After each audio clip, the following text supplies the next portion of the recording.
Bagaimana untuk menjadi seorang ninja yang menakutkan? Harus berlatih dengan keras sejak kecil. Sekelompok anak yatim diadopsi oleh sebuah organisasi. Sejak kecil, seorang master mengajari mereka cara bertarung. Hanya orang yang menang baru berhak untuk hidup lanjut. Anak-anak yang kalah nanti akan dieksekusi tanpa ampun. Jika ada kesalahan kecil nanti akan dipukul dengan kejam dan tidak berteriak bahkan sepatah suara pun. Harus menahan kesakitan dan lanjutkan pergi. Seorang master gunakan pisau memotong pada telapak tangan. Kemudian melantunkan mantra dalam mulutnya. Luka itu akan menghilang tanda jejak. Ini benar seorang ninja nyata. Dalam satu permainan, Lei Sang berada di atas angin. Tapi lawannya menggunakan trik licik dan kalahkan dia. Orang biasa sudah ketemu dengan nenek moyang dari awal. Tapi Lei Sang dengan sabar menahan kesakitan. Sampai keesokan hari, dia benar-benar sembuh. Salah satu kelompok ninja yang haus darah ini ada seorang gadis. Dia tidak ingin mematuhi perintah dari orang lain. Dia sangat ingin membebaskan. Dan percaya bahwa semuanya punya hati. Lei Sang bilang dirinya tidak ada. Jadi gadis ini menempelkan telinganya ke dadanya, merasakan detak jantungnya. Kemudian Lei Sang dengan perlahan mendekati gadis ini.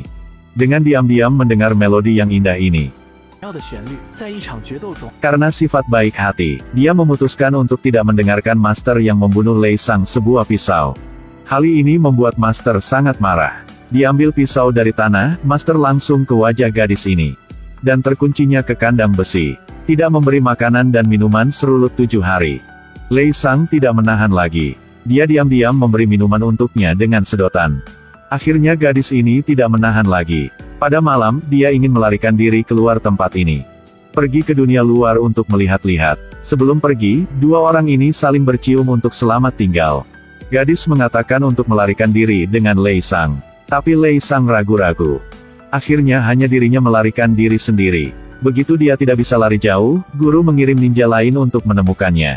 Dia dibawa kembali. Hanya ada satu hasil bagi pengkhianat organisasi. Itulah mati.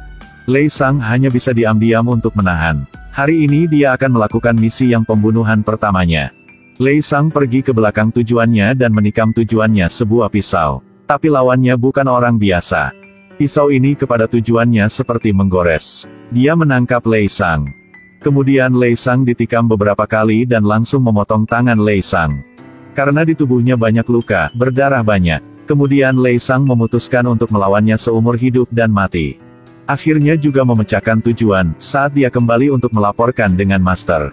Melihat gadis yang mengkhianati organisasi, Master berkata bahwa Lei Sang membunuh gadis ini dengan tangannya sendiri. Dia melihat gadis ini dalam hujan. Hati baik Lei Sang tidak menahan lagi. Master memerintahkan untuk membunuh Lei Sang. Sulit bagi satu orang untuk melawan dengan begitu banyak serangan. Anak panah yang tak terhitung jumlahnya menembak ke arahnya. Dia jatuh dari gedung bertinggi 100 meter.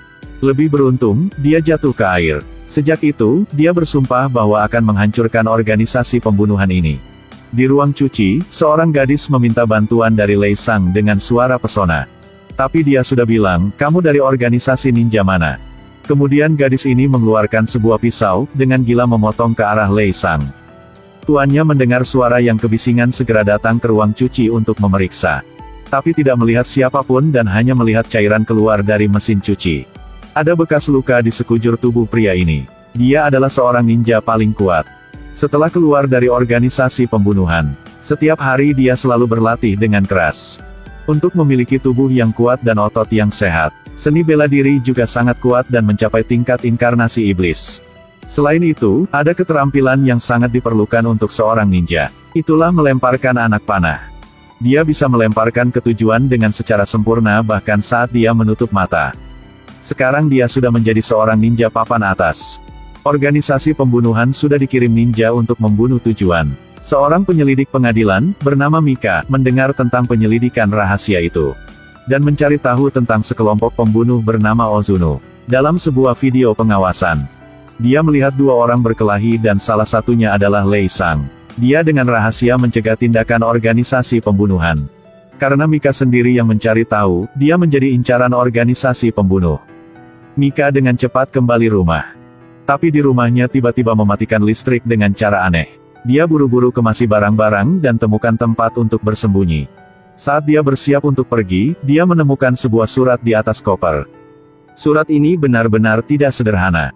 Siapa membuka surat ini nanti akan mati. Seorang ninja tiba-tiba muncul.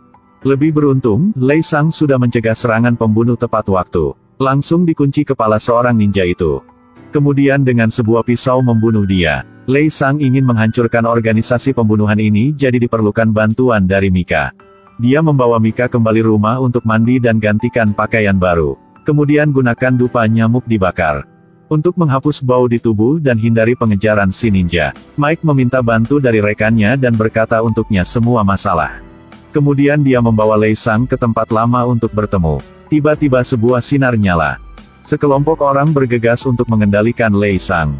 Dia terkunci dalam sebuah penjara rahasia. Lei Sang mengatakan bahwa semua kamu nanti akan mati. Lawannya tidak percaya pada hal ini. Lampu tiba-tiba matikan. Semua orang dalam siaga tinggi. Di sekitar tidak menemukan siapapun.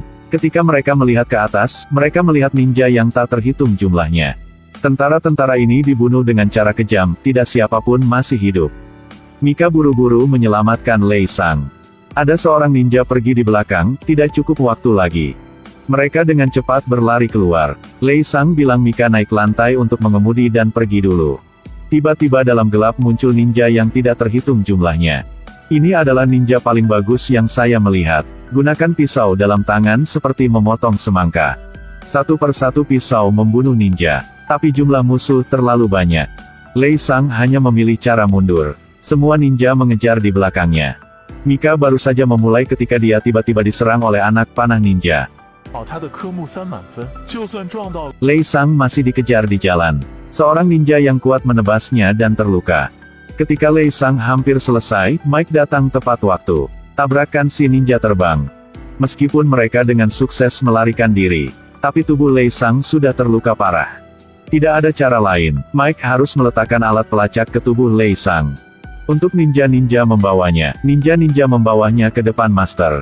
Dia selalu berurusan dengan kejam dengan mereka yang mengkhianati organisasi. Tapi tujuan Lei Sang sudah mencapai. Perilaku organisasi pembunuhan sudah terungkap. Segera pintu besar ditembak sampai meledak. Kendaraan lapis baja memasuki penembakan sengit. Helikopter juga datang untuk membantu. Para ninja dipukuli hingga lari dengan panik. Meskipun keterampilan mereka tinggi, mereka juga takut dengan senapan. Hadapi dengan peralatan modern, ninja benar-benar tak terbendung. Lei Sang ingin dirinya akan menghancurkan organisasi pembunuhan ini. Sendirinya melawan dengan kelompok pembunuh. Lei Sang dan kelima ninja yang paling kuat melewati pertarungan sengit. Hanya satu orang tersisa. Lei Sang ingin menggunakan kekuatan nyata dirinya. Angkat pisau dalam tangan dan gunakan kaki untuk menjatuhkan lawannya ke tanah. Berbalik tubuhnya dan memotong jari tangan musuhnya. Semua ninja dikalahi oleh Lei Sang. Sekarang hanya seorang paling bagus tersisa, itulah adalah masternya. Dia menggunakan pisau untuk menebas terus-menerus ke depan. Master dengan mudah memotong pisau di tangannya. Dia menggunakan sihir klon ninja untuk menyelinap menyerang Lei Sang dari belakang. Sebuah pukulannya membuat Lei Sang terbang ke puluhan meter. Master sangat bagus seperti iblis. Dia benar-benar tidak dapat menyerang lagi. Lei Sang dipukul sampai jatuh ke tanah.